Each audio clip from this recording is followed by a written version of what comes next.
Hər vaxtınız xeyir olsun əziz tələbələr. 2023-cü il magistratura 1-ci ət imtahanı düşmüş olan məntiq suallarının izahına baxırıq. Deməli, başlayıram birinci sualımızdan. Deyir ki, verilən açılışa uyğun olan variantı seçin. Deməli, kubun açılış formasını verib və bizdən yığılış formasını soruşur ki, hansı bu kubun yığılış forması ola bilər? İndi mən baxmış olsam A variantına. A variantında ön üzdə görürəm ki, bir tərəfi ağ-qara üçbucaq olan üzümüz verilib və onun yuxarı hissəsində də ağ kvadrat birləşmiş olub. Mən də ön üzdəkini, yəni ağ-qara üçbucağı görürəm burada. Və yuxarıdan da ona ağ üçbucaq birləşməlidir. Yəni necə? Qara üçbucaq hissəsinə ağ üz birləşməlidir. İndi sən də baxmış olsan, ağ üzümüz bizdə yuxarıdadır. Yəni bunu mən 90 dərəcə fırlatma qaydasına əsasən fırlatmış olsam, məsələn deyək ki, gəlib düşdü bu hissəyə. Ağ üzdə onsuz da olduğu formada gəlib düşəcək. Və sən diqqət yetirmiş olsan, görərsən ki, bizdə ağ üzə ağ üçbucaq tərəfi birləşib. Yəni qara üçbucaq tərəfi birləşməyib. Qara üçbucaq bu tərəfdən birləşməlidir və yaxud da baxın buradan. Amma ağ üz bizdə yuxarıda olduqda sadəcə hara birləşmiş olur? Ağ üçbucağa. Ona görə A variantını mən çıxmış oluram. Növbəti baxmış olsam nəyə? Yenə də ağ-qara olan üçbucaq hissəsidir. Baxın bu üzdür. Və ona baxmış olsam, ağ üçbucaq tərəfə qara düzbucaqlı birləşib. Baxın, indi fikir vermiş olsam, bizdə 3 dənə ağ-qara düzbucaqlı olan üz var. Amma mən deyə bilmərəm ki, bu üzdür. Niyə deyə bilmirəm? Çünki bu ağ-qara üçbucaqla bu ağ-qara düzbucaqlı bir-birinin qarşı üzləridir. Yəni, mən onları bir tərəfdən görə bilmərəm. Məsələn, desəm ki, bu üzdür. Bu üzdür olmaz. Səbəb nədir? Çünki baxmış olsam, ağ üçbucaq tərəfə bizdə həm qara düzbucaqlı, həm də ağ düzbucaqlı birləşmiş olub. Yəni, mən bunu da deyə bilmərəm. Və bir də qaldı, baxın bu hissə. İndi baxım görüm. Variantda verilən kimi birləşəcəkmi, yoxsa yox? Bizim də qaydamız var idi ki, sondakı üzü ön tərəfə, öndəki üzü də mən sona ata bilərəm olduğu kimi. Gətirib, məsələn, sondakı üzü əvvəl atmış olsam necə olacaq? Olduğu kimi atıram, yəni heç bir dəyişiklik yaparmadan. Sağ tərəfdə bizdə qara rəngi idi, düzdürmü? Sağ tərəf qara düzbucaqlı olacaqsa, indi baxmış olsam, kubun açılış formasında bizdə qara düzbucaqlı olan hissə qara üçbucağa birləşib. Amma burada necə birləşib? Qara düzbucaqlı ağ üçbucağa birləşib. Ona görə B variantı da getdi, düzgün deyil. Sonrasında baxmış olsam nəyə? C variantında da elə həmçinin baxmış olsaq, görərik ki, necədir? Ağ üzə, baxın, ağ düzbucaqlı olan hissəyə nə birləşib? Qara üçbucaq birləşib, düzdür. Qara üçbucaq birləşibsə, deyərəm ki, baxın, ağ düzbucaqlıya qara üçbucaq buradan birləşib, düzdür. Amma sağ tərəfdən də bizdə ağ üçbucaq olan hissəyə qara düzbucaqlı birləşməlidir. Sağında mən bunu görürəm, düzdürmü? Ağ üçbucaq olan hissəyə həm qara tərəf birləşib, həm də ağ tərəf birləşib. Yəni sadəcə qara düzbucaqlı birləşməyib. Ona görə də C variantı da bizdə səhv olmuş olur. Gəlib baxmış olsam D variantına. D variantında da yenə də baxın, ağ düzbucaqlı və qara düzbucaqlı olan üzdür və onun yuxarısında üçbucaq var. Deyək ki, baxın bu üzdür. Bunun da yuxarısında ağ-qara üçbucaq olan var. Sağ tərəfində də yenə də ağ-qara düzbucaqlımız var. Burada da problem yoxdur, amma problem nədə olacaq? Sən diqqət yetirmiş olsan, ağ düzbucaqlının yuxarısında üçbucaq olduqda bizdə bu üçbucaq forması sol tərəfdədir. Sol tərəfdə qalıb. Amma variantda bizə veriləndə bəs necədir? Sağ tərəfimizdə qalıb. Yəni, bu da düzgün deyil. Üçbucağın formasına görə D variantına çıxmış oluram. E variantı isə bizim doğru cavabımız olur. Səbəb nədir? Baxın, ağ-qara olan düzbucaqlılardır və burada qara ilə ağ birləşib, ağla qara birləşib. O üzlər də baxın bunlardır. Baxın bu hissə. Və yuxarı hissəsindən də ona ağ üz birləşmiş olubsa, ağ da bizdə yuxarıdadır. Bunu mən çevirmiş olsam, ağ üzə birləşmiş olurlar. Yəni, bu 4 dənə üzün hər biri yuxarı tərəfindən birləşmiş olur. Belə.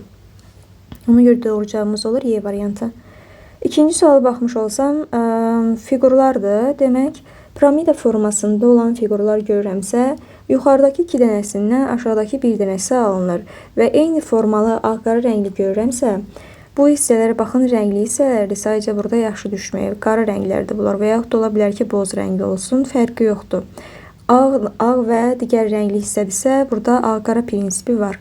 Yəni necədir? Yazırsan burada qaranla qaranın cəmindən nə almısan? Yəni uyğun hissələrə baxacağam ki, qaranla qaranın cəmindən nə alıram? Ağla ağın cəmindən nə alıram? Qara və ağın cəmindən nə alıram? Ağla qaranın cəmindən nə alıram mən? İndi baxmış olsam uyğun hissələrə, dediyim kimi, yuxarıdakı 2 dənəsindən aşağıdakı 1 dənəsini almışam, cəmləyib almışamsa, indi bizdən də soruşulan, baxın bu hissədir. Yəni yuxarıdakı 2 dənəsindən aşağıdakı 1 dənəsini mən almalıyam. İndi baxıram, qaranla qaranın cəmindən uyğun hissələrdə almışam nə? Qara. Qara üstəyə qara oldu nə? Qara. İndi baxıram ağla ağın cəminə. Ağla ağın cəminə baxmış olsam, görərəm ki, baxın burada ağla ağın cəmindən almışam ki, qaradır. Aha. Qara və ağın cəminə baxıram. Qara və ağın cəmindən də mən almışam ağ rəngi. Sonrasında ağ və qaranın cəminə baxmalıyam. Ağ buradadır, qara da burada. Və nə almışam? Ağ rəng almışam. Yəni artıq başa düşürəm ki, 2 dənə eyni rəngi cəmləsəm qara rəng alıram. Məsələn, qaranla qaranın cəmindən qara, ağla ağın cəmindən qara. Amma fərqli rəngləri mən cəmləmiş olsam, nə alıram? Ağ rəngi alıram. Artıq gəlib baxıram məndən soruşulana. Ağla ağın cəmidirsə, uyğun hissələrdə, ağla ağın cəmindən qara alırdım da, eyni rənglərdir. Qara rəngi alıramsa artıq A variantı düzgün deyil, orada ağ verib. C variantı düzgün deyil. D variantı düzgün deyil. Amma B variantına Y variantı ilə ki uyğun gəlir. Fərqli hissəyə baxmış olsam, burada qara rəngdir, yəni rənglənmiş hissədir. Burada isə ağ rəngdir. Mən də orada uyğun hissələrə baxsam, qara və qaradır. Qaranla qaranın cəmi mənə qara rəngi verdiyinə görə, o da olacaq doğru cavab kimi B variantı. Baxıram 3-cü sualımıza. Şərti olaraq K, L, M, N, P, Q adlandırılan 6 dost bayram şənliyinə dəvət ediliblər. Məlumdur ki, şənliyə dostlardan 4'ü gedəcək. Yəni 4 nəfər getməlidir bu adamların arasından. İndi bizə deyir ki, K şənliyə gedəcəksə, L getməyəcək. Yəni K getdisə, L-i mən burada görməyəcəm. L getməyəcək. P şənliyə getməyəcəksə, K və Q gedəcək. Aha. P şənliyə gedəcəksə, bu zaman N getməyəcək. Deməli, indi bizə deyir ki, N və Q şənliyə gedəcəklərsə, aha, N ilə Q getsin. Şənlikdə deyir, iştirak edəcək digər 2 dostu tapın. Yəni, mənə bunlar lazımdır. İndi mən baxsam nəyə? Baxın, burada N gedib. Mən də burada yazmışam ki, P gedəcəksə, N getməyəcək. Artıq başa düşürəm ki, N gedibsə, demək ki, nədir? P getməyib. Aha. P getməyibsə, bizdə kimlər gedəcəkdir? K ilə Q. Q-ni artıq buraya yazmışamsa, digər şəxsimiz nə olacaq? K olmuş olur. Və bir diqqət yetirmiş olsam, K gedəcəkdirsə, L getməyəcəkdir. Deməli, mən bura 4-cü şəxsə L yaza bilmirəm. K-nı onsuz da yazmışam, N-i də yazmışam və Q-ni də yazmışam. Bir də ki, bizdə P getməyəcəkdir. Niyə? Bayaq dediyim kimi burada, əgər N getməyibsə, P gedəcəkdir. Amma indi N gedibsə, demək ki, nədir? P getmir də. P də getməyəcəksə, qaldı bir dənə nə? M. Yəni ki, qalan 2 dosta, yəni şənliyə gedəcək 2 dosta kimlər oldu? K və M, yəni A variantı. 4-cü sualımızda gəlib baxmış olsam, fiqur arıcılığıdır. Hər bir fiqurun necə hərəkət edib, yəni arıcılığını izləməliyəm. Baxıram, yuxarı istiqamətlənən 3 bucaq bizdə 1-ci idi. Növbəti gəlib olub 2-ci, yəni bir addım sağ tərəfə doğru yerini dəyişib. Gəlib olub 3-cü və bir növbətidə yenə sağ tərəfə doğru hərəkət edib, gəlib harda olmalıdır? 4-cüdə olmalıdır. 4-cüdə olmalıdırsa artıq C variantında və B variantında mən onu görürəm. Amma A variantında aşağı baxan istiqamətlənən 3 bucaqdırsa, mən onu götürə bilmərəm. D variantında da getdi, Y variantında da getdi. C variantı ilə B variantının fərqinə baxmış olsam, məsələn, birinci burada dairə yazılıb. Burada isə 4 güşəli bir fiqurdur. İndi məsələn, dairənin hərəkətini izləmiş olsam, burada 2-dədir. Gəlib dayanıb bizdə 1-də. Bir növbətidə. Demək ki, sol tərəfə doğru bir addım hərəkət edir. 1-dən sol tərəfə doğru hərəkət edib, gəlib dayanacaq harda? 4-də. 4-dən də sol tərəfə doğru bir addım hərəkət edib, gəlib 3-də dayanmalıdırsa, bu da hansı olacaq? Doğru cavab kimi C variantı. Növbəti gəlib baxıram 5-ci sualımızda. 5-ci sualımız şifrələrdir. Verilmiş sözlərdə hər bir hərf müəyyən bir rəqəmə uyğundur və cavab variantlarının hər biri bu 5 sözdən birinə müvafiqdir. Sual əvəzinə uyğun olan cavabı tapın. Deməli, bizə 5 dənə söz verib, 5 dənə də variant verib. Yəni, hər bir söz müəyyən bir variantı uyğundur və sırasına uyğun olaraq, məsələn deyək ki, Neptun sözünün məsələn deyirəm kodu B variantıdır və N hərfinin kodu uyğun olaraq 3 olacaq, Y hərfinin kodu uyğun olaraq 0, yəni sırasına uyğun olaraq getmiş olur. İndi mən diqqət yetirmiş olsam nəyə? Fikir verərəm ki, Nisan sözündə qoşa hərflər görürəm. N ilə başlayır, N ilə bitir və orta hissədə də 2 dənə bizdə S var. Və mən də variantlara baxmış olsam, eyni hərflə, eyni rəqəmlə başlayıb, eyni rəqəmlə bitən və orta hissəsində də qoşa rəqəm olan variant lazımdır. O da məndə C variantıdır ki, 6 ilə başlayıb 6 ilə bitir və orta hissədə də 2 dənə qoşa 1 var. Artıq başa düşürəm ki, Nisan sözünün kodu nədir? C variantıdır. Yəni uyğun olaraq 6 olacaq N-in kodu, 0 olacaq I-nin, S-lərdə deməli 1-dir, A-nın kodu 9-dur, N-nin kodu nədir? 6-dır. Yəni C variantı getdi.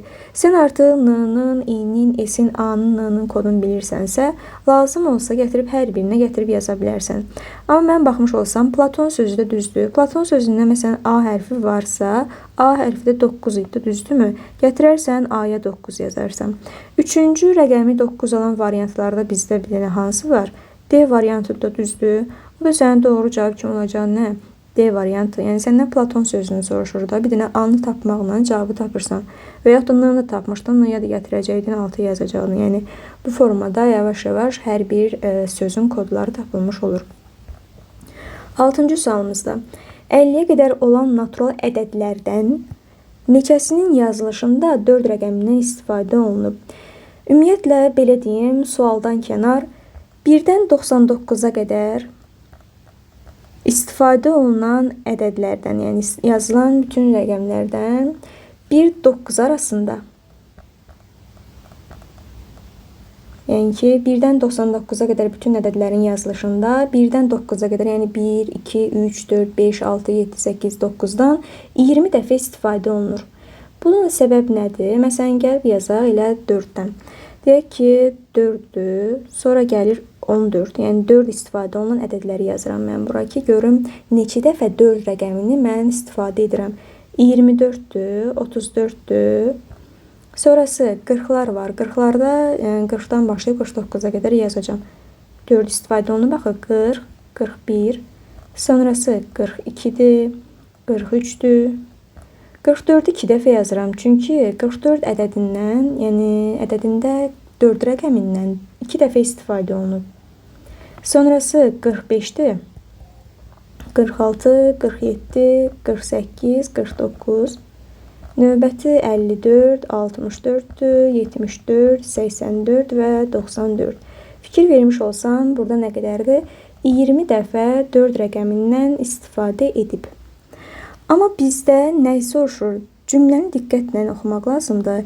Ədədlərin neçəsinin yazılışında 4 rəqəmindən istifadə olunur. Yəni, neçə dənə ədəddə istifadə olunduğunu soruşur 4 rəqəmi. Sən bu zaman 19 deyəcəksən. Səbəb nədir bəs? Çünki 44-ü mən burada 2 dəfə saydım. Niyə saydım? 4 rəqəmi neçə dənəsində istifadə olunub? Yəni, neçə dəfə 4 rəqəmindən istifadə olunub deyə soruşsa, bu zaman 20 götürürsən. Amma ədədlərin neçəsində soruşursa, bu zaman 19 götürəcəksən. Çünki 44 bir dənə ədəddir də 2 dəfə saymayacağım ki. Bir dəfə sayacağım ki, 44-də də istifadə olunub. Ona görə 19 götürürsən. Yəni, səndən də onu soruşur ki, 50-yə qədər soruşur. Amma 50-yə qədər ədədlərdən neçəsinin yazılışında 4 rəqəmindən istifadə olunub. Sən bu zaman 44-ü sayanda bir dəfə sayacaqsan. İndi 50-yə qədər deyirsə, bu yazdığım 1-dən 100-ə qədər aiddir. Yəni, 100 daxil deyil. 1-dən 99-a qədər aiddir. İndi 50-yə qədər soruşur, sən artıq bilirsən ki, 54-ü sən istifadə etməmisən. 64-ü istifadə etməmsən, 74-ü, 84-ü və 94-ü istifadə etməmsən.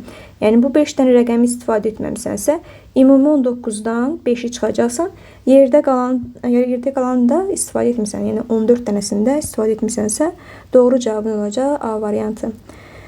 Sonrasında 7-ci sualımız deməli anaqramdır. Anaqramda hər bir sözü mən düzəltməliyəm və 4-ü müəyyən xüsusiyyətə görə oxşar olacaq, amma bir dənəsi isə 4 dənəsindən fərqli olmuş olur. İndi gəl baxaq sözlərimizə. A variantı rejissordur, rejissor. B variantı dramaturq. C variantı publisistdir. D variantı senarist. Y variantı isə stilistikadır. Stilistika dilçiliyə aid olan bir termindir, yəni dilçilik sahəsinə aid olan bir termindir. Amma digərləri rejissor, dramaturq, publisist, senarist isə canlı, yəni insandır. Ona görə Y variantı bizim fərqli cavabımız olur. 8-ci sualımızda qanunauyğunluğu müəyyən edin və sual əvəzinə uyğun variantı seçin deyir.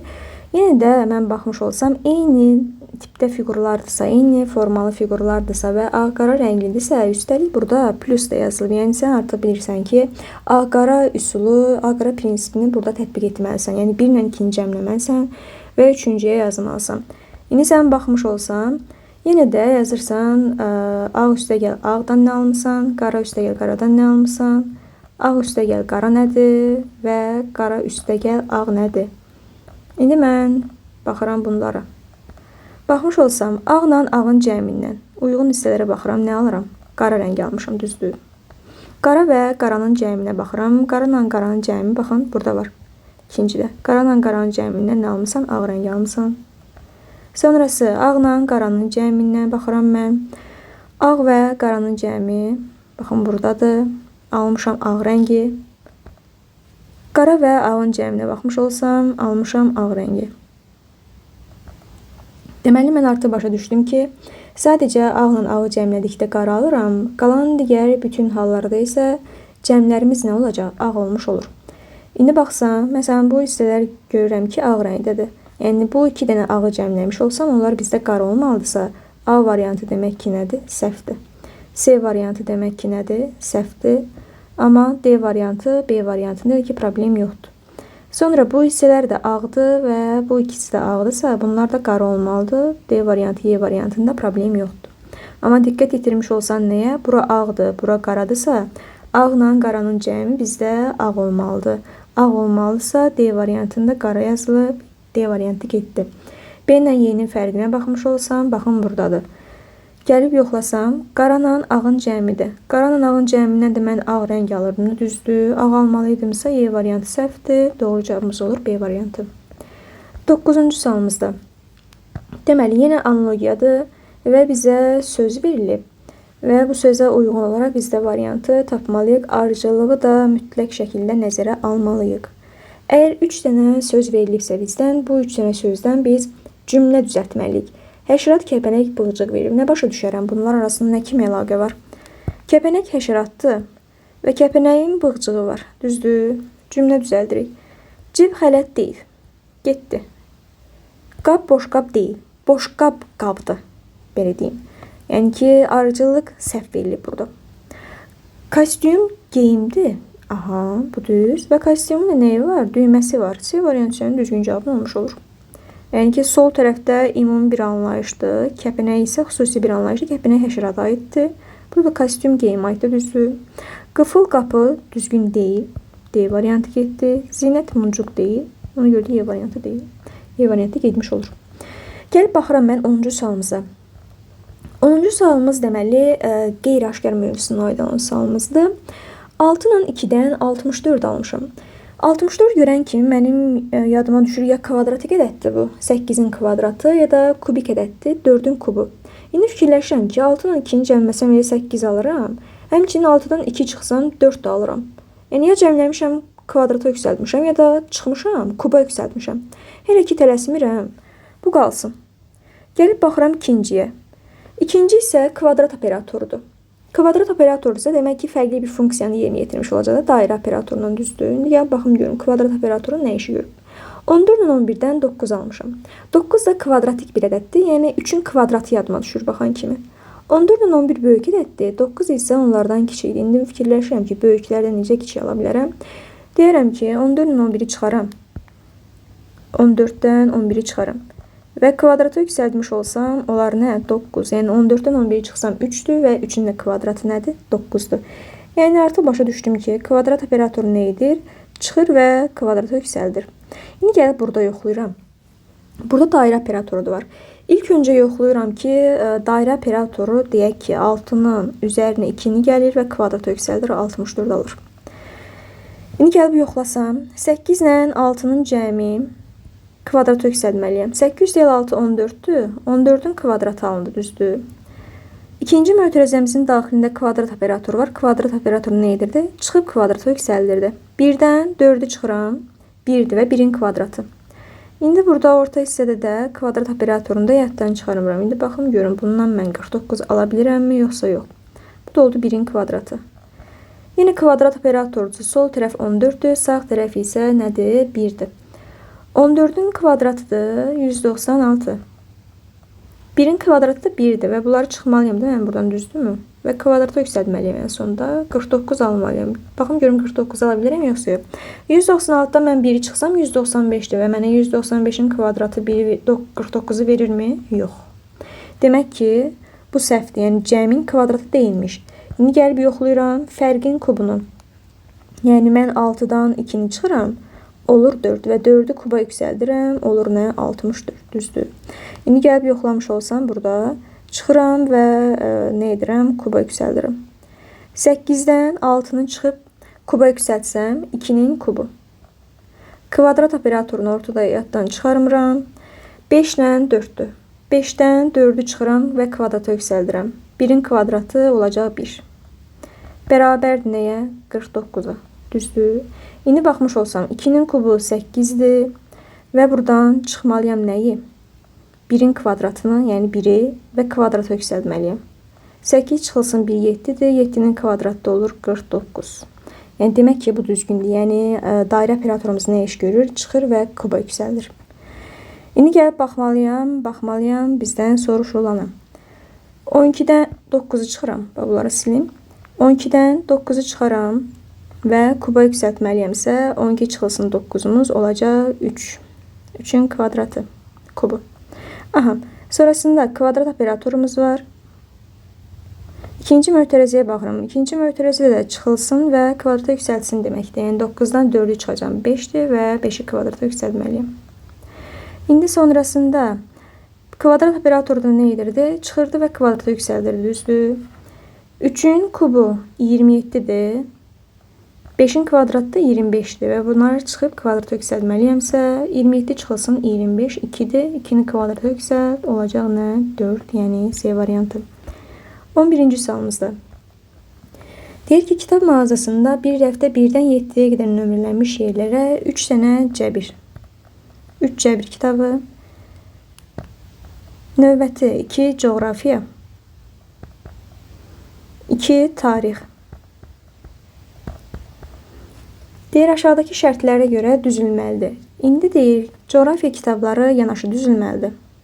Cəbr kitablarının heç biri digər cəbr kitabı ilə yanaşı düzülməli deyil.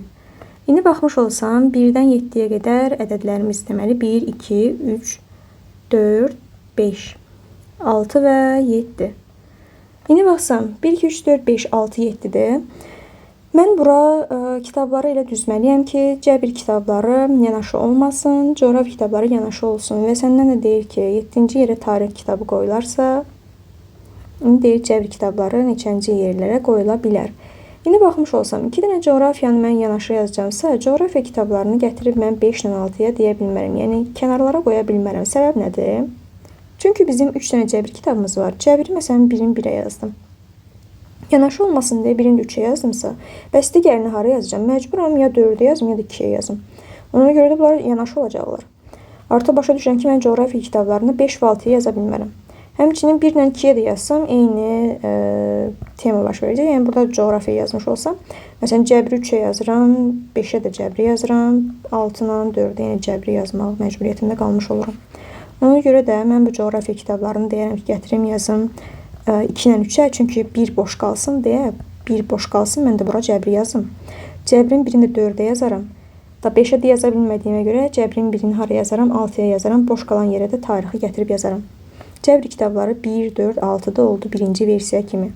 1, 4, 6-da oldusa, artıq sən A variantını, D variantını, Y variantını çıxa bilərsən. İkinci növbədə harada ola bilər? Coğrafiya kitabları. Tarix yenə 7-dədir, bu yerini dəyişmir. Gətirərəm, coğrafiya kitablarını 4 ilə 5-ə deyərəm. Dediyim kimi 6 boş qalsın deyə. Bayaq 1-i boş saxladım, indi də 6-nı boş saxlayıram. 6-ya yazaram yenə cəbri.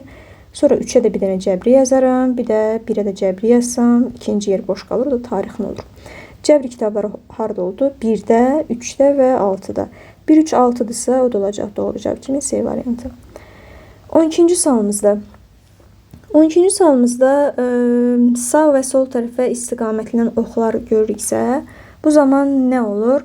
Əgər biri çıxmadısa, biri toplama əməliyyatını yerinə yetirir. Bir-birinin əksi olan əməliyyatları yerinə yetirməlidir.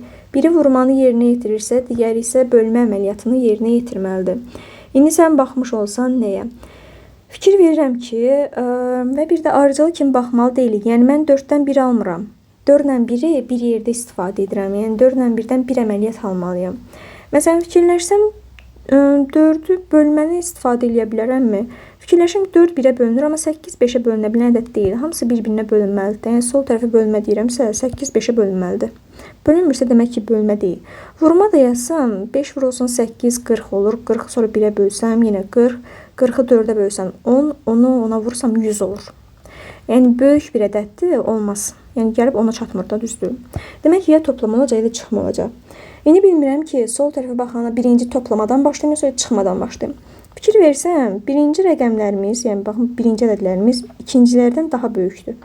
Yəni, fikirləşirəm ki, mən burada çıxmanı yoxlaya bilərəm, düzdür. Çıxmanı yoxlaya bilərəmsə, 4-dən 1-i çıxaram, olar 3. 3-ün üzərinə 9 gələrəm, 12. 12-dən 10-u çıxaram 2-dir. 2-nin də üzərinə baxın, 2-ni gəlmiş olsam, alacam 4. Demək ki, nədir? Düz fikirləşmişəm. İndi bizdən soruşur, baxın bu sual işarəsini. Sol tərəfə baxan çıxmadı, sağ tərəfə baxan isə toplama. Sol tərəfə baxan çıxmadı, sağ tərəfə baxan toplama. 14-dən 8 çıxaram 6-dır, 6-nın üzərinə 5 gələrəm 11. 11-dən 3 çıxaram 8-dir və 8-in üzərinə 1 gələrəm, o da olar 9, yəni D variantı. 13-cü sualımızda 13-cü sualımıza baxmış olsam, verilən sözlər arasındakı məntiqi əlaqəyə əsasən analoji variantı seçindir və yenə də sözlərin arıcılığını biz nəzərə almalıyıq. İndi baxmış olsam nəyə? Şam lampa verib. Şam keçmişdə istifadə olunan işıqlandırma növüdür, amma lampa isə günümüzdə istifadə olunan, yəni bildiyim daha müasir versiyasıdır.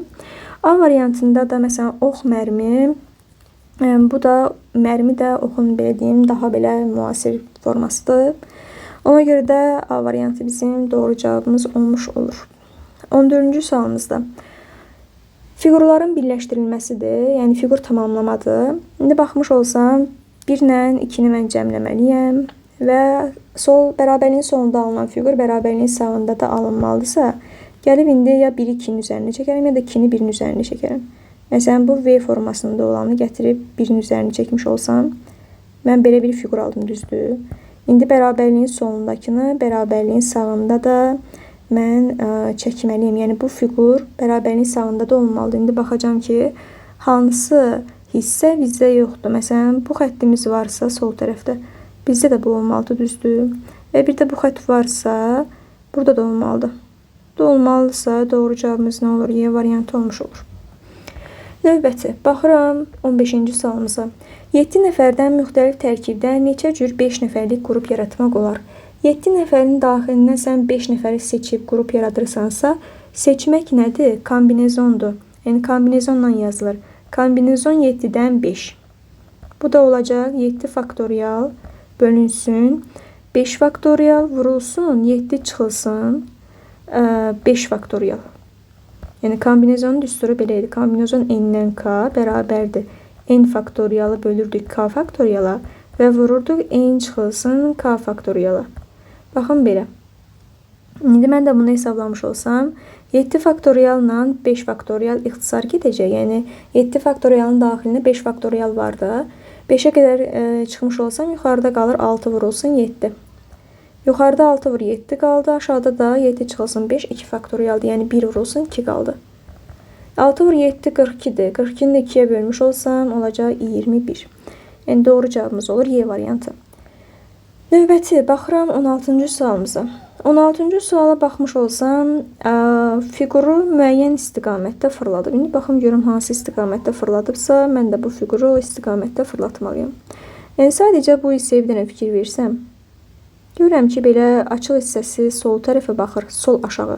Gəlib bizdə hansı istiqamətə baxıb? Sağ yuxarı.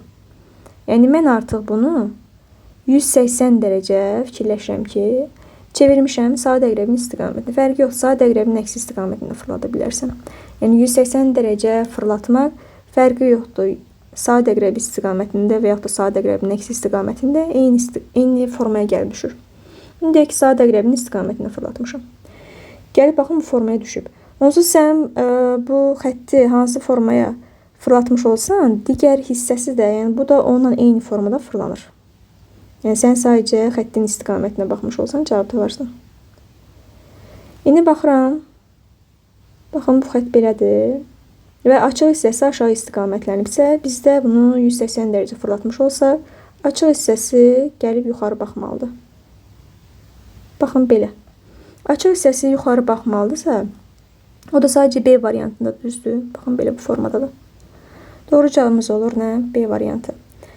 Sonrasında gəlib baxıram artıq mən 17-ci sualımıza. 17-ci sualımız deməli arıcılıqdır və üçlü paylı arıcılıqdır. Yəni mən 1-dən 4-ə gəlmişəm. Üçlü paylı arıcılıqda 2 dənəsini arada buraxıb digərinə keçirdik. Yəni 2 dənə boşluq buraxırıq, digərinə keçirik. 4-dən deməli 2 dənəsini arada boşluq burax, 7-yə gəl. 7-dən 2 dənəsini arada boşluq burax, gəl 10-a. Yəni bunlar nə qədər artıb? 3 artıb düzdür. İndi mənə sual işarəsi lazımsa, sual işarəsindən elə əvvələ qayıdım. Yəni birbaşa onu tapmaq üçün. Sual işarəsindən 2 dənəsini boşluq buraxıb 10-a gəlirəm. 2 dənəsini boşluq buraxıb 7-yə, 2 dənəsini boşluq buraxıb 4-ə gəlirəmsə, indi baxmış olsam 4-ün üzərinə 3 gəlirəm 7-dir, 7-nin üzərinə 3 gəlirəm 10-dur və onun üzərində 3 gəlib nə almalıyam? 13 almalıyamsa, o da olur doğru cavab kimi C variantı. Növbəti baxıram 18-ci sualımıza. 18-ci sualımız aşkar operatorudur. Və bizdən soruşur x-in kvadratını 9-da böldükdə və üzərinə 1 gəldikdə neçə alınır? Mən də bunun üçün birinci x tapmalıyım, düzdür. Operatorlara baxmış olsam, romb operatorudur hər iki tərəfdə. İndi məsələn, bərabərliyin sağında, sonunda hansı da alınırsa, sağında da o alınmalı, düzdürmü? Hər ikisi də eyni operatordur, fərqi yoxdur. Məsələn, yerinə yazmış olsam, birinci. A 5-dir, B-imizdəki 16-dır. İndi gətirib yazmış olsam, A-nın kvadratı, yəni 5-in kvadratı 25. Üzərinə gəlməliyəm 16-nı. Olacaq necə? 25 üstə 16, 41. Yəni, bərabərliyin sol tərəfini mən artıq aldım ki, 41 imiş. Bərabərliyin sağında da 41 alınmalıdır, düzdür. İndi sol tərəf, operatorun sol tərəfi soluna bərabərdir. Yəni, A olacaq x. Sağ tərəfi sağına bərabərsə, B-imiz olacaq 5. İndi mən yazıram, A-nın yerinə x yazıram, B-nin yerinə 5 yazıram. X kvadratı üstə gəlib 5-imiz bərabərdir 41-ə. X kvadratı üstə gələk 5 bərabərdir 41-dirsə, bəli 41-dirsə, belə yazım. X kvadratı bərabərdir 36 olursa, o zaman da x-də neçə olmuş olur? 6 olmuş olur. Düzdür. Və səndən də x-in kvadratını soruşurdu. Elə birbaşa x kvadratı bərabərdir 36-nı yaza bilərəm bura yerinə. 36 bölünsün 9, üstə gəl 1. Yəni 4 üstə gəl 1-imiz olacaq nə? 5. Bu olur doğru cavab kimi C variantı. Növbəti sualımız baxıram 19-cu sualımıza. Yenə də kubun açılış formasını verir və bizdən yığılış formasını soruşur. Ümumiyyətlə, zər formasında olan kublu sayəni üzərində rəqəmlər yazılıbsa, burada qarşı üzlərə görə baxırıq. Olmasa belə, yenə də qarşı üzlərə görə variantı varsa, onları çıxırıq, qalanları da digər üsullarla tapa bilərik. Məsələn, 1 ilə 3 bir-birinin qarşı üzləridirsə, mən 1 ilə 3-ü heç vaxt bir tərəfdən görə bilmərəm. Sonrasında 6 ilə 4 bir-birinin qarşı üzüdür, 2 ilə 5 bir-birinin qarşı üzüdür. İndi mən 1 ilə 3-ü variantlarda görürəmsə, onları çıxa bilərəm. Baxıram, 1 ilə 3 yoxdur. 6 ilə 4 bir tərəfdən mən görürəmsə, onları çıxmalıyamsa, məsələn, Y variantında 6 ilə 4 var. Y variantı çıxdı, getdi. Sonrasında 2 ilə 5 də bir-birinin qarşı üzüdürsə, C variantı da bu səbəbdən çıxmış olur. Qaldı bizdə A variantı, B variantı və D variantı. Deməli, 3-ün yuxarısında 6 var, düzdür. Və diagonal da baxın belədir. Bir də onun sağ tərəfində 2 var. 2 də necə birləşib? Baxın, 6-ya aşağı hissədən birləşib. Bizə də 6-ya aşağı hissədən birləşib, düzdürmü? Burada yəni heç bir problem yoxdur.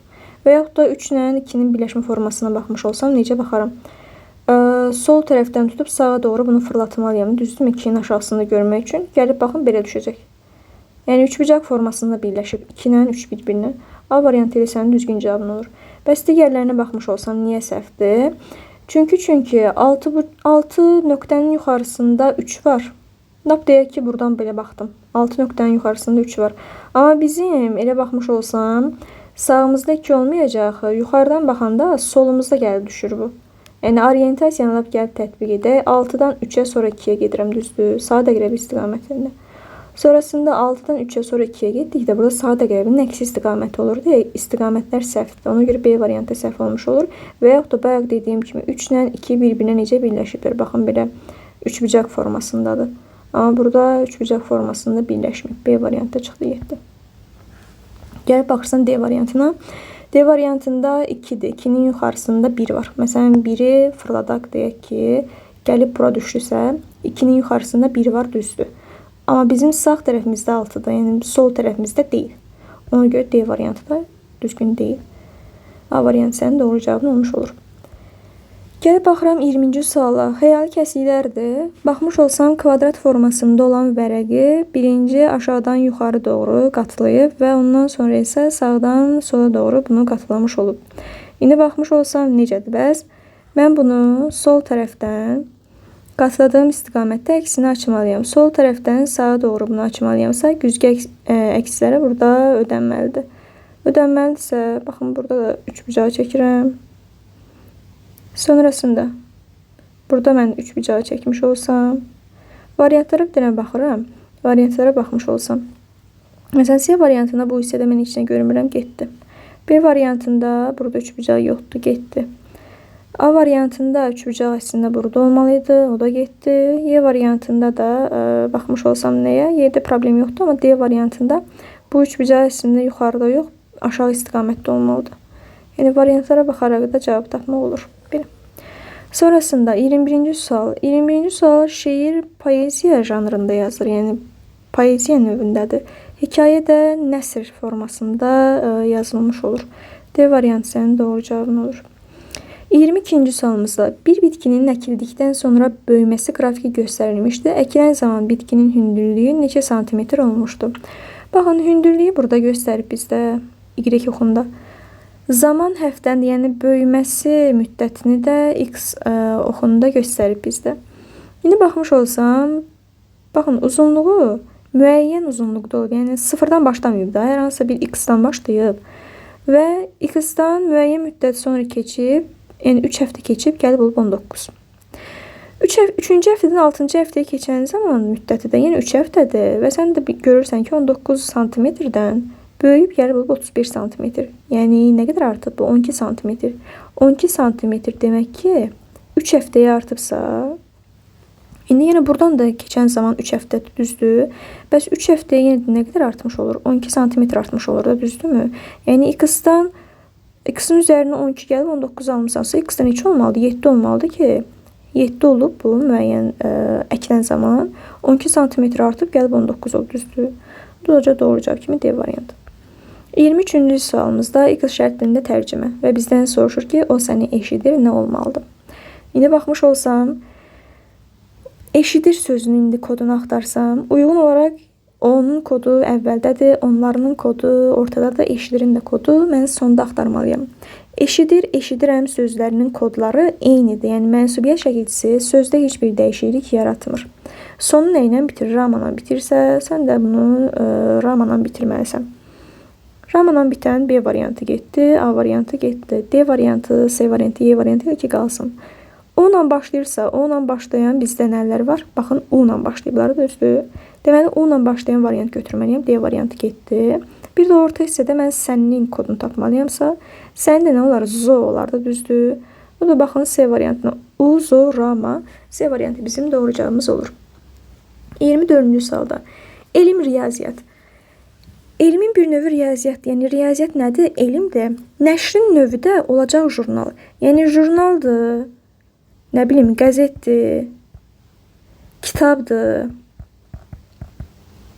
bukletdir. Yəni, bunlar hamısı nəşrin növləridir. Yəni, bu cavabları gördükdə sən onları götürməlisən. Belə. Doğru cavabın olur D variantı. Növbəti, gəlib baxıram 25-ci suala. Ləngitmək, gecikdirmək.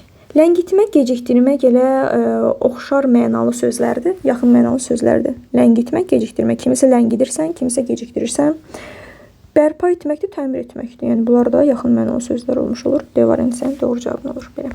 Gəlib baxıram 26-cı sualımız yenə də qeyri-aşkar bölməsinə aid olan sual tipimizdir.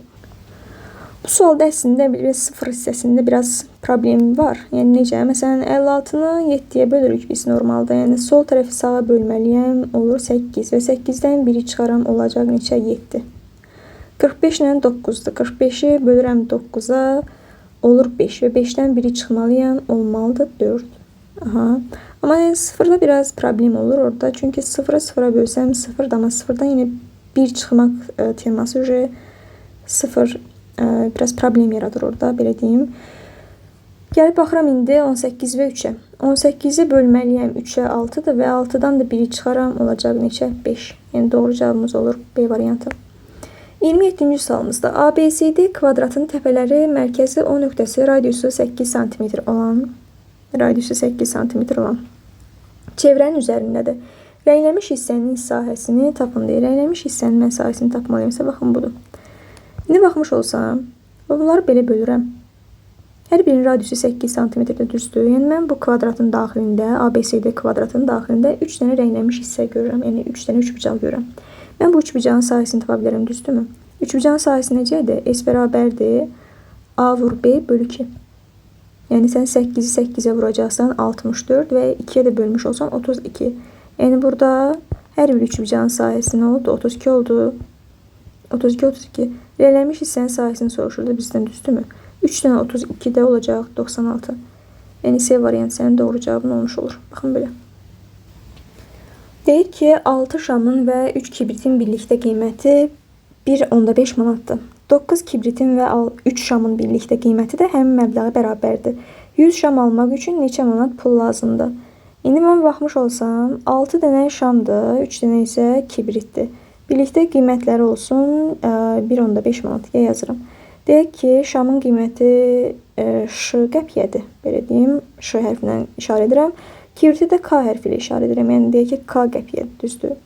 İndi yazsam 6 Ş, görüm ümumilikdə nə qədər pul xərcləmişəm bunlara. 3 dənə kibrit alıramsa, bu da olur 3K qədər. Bərabərdir nəyə? 1.5 manat qəpiyə çevirmiş olsam olacaq 150.